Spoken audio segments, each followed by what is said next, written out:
All right, so let's go over our diaphragm breathing exercise. This exercise is going to be for stabilizing the low back, activating all of your core muscles while training the body to breathe at the same time. So it helps for video purposes to have a couple visual representations. You can see which parts of my body are moving. It's a little difficult to see unless we do that. So I'm going to lay flat on my back and I'm going to use one ball on my belly and one ball up here on my chest.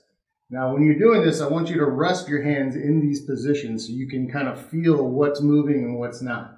So ideally, when we take in a breath, we want the lower part of your abdomen to raise straight up towards the ceiling when we first start this exercise. So as we breathe in, and breathe out, we start to activate the lower portion of our abdomen. Now, commonly what we see is this pattern where breathing in, we breathe into our chest, and that top ball starts to move up towards my head. So ideally, what we want to see is this region to be relatively still through the first portion of the breath.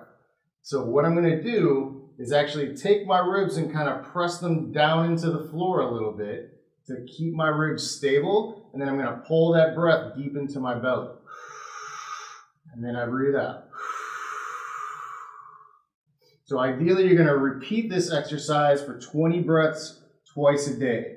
Now, to get a little more fancy with this exercise, once you've mastered the front wall breathing, we're going to go into the sides of our body. So what I like to do is take my hands as a C shape like this, and we go right into the soft portion of my abdomen between my ribs and my pelvis.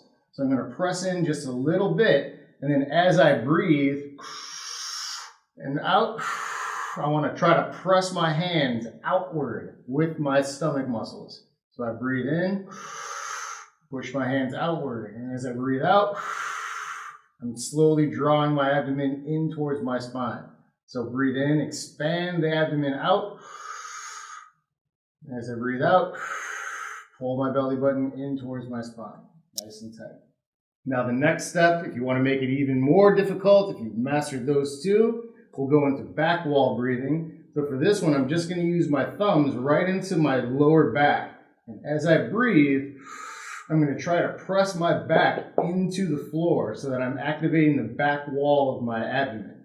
So what I don't want to see is a lot of movement up in the front anymore, because this is now going to be compressed and down towards the floor as I'm breathing. So I'm holding this tight, holding my sides tight, and as I breathe, I'm pushing my back into the floor, and then I breathe out. It's totally normal if you feel pressure in your low back on this exercise. It means that you're doing it right. When we breathe, our diaphragm, which is our primary breathing muscle, is going to drop down as we breathe in, and then as we breathe out, it's going to come up and relax.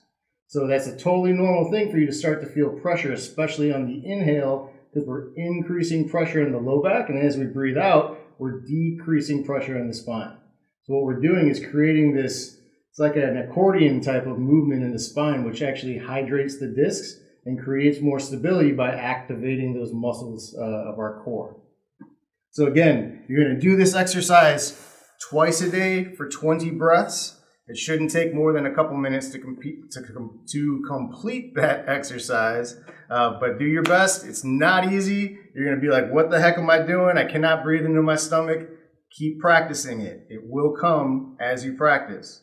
So keep up the good work. Let me know if you have any questions. Contact me at the office if you need anything.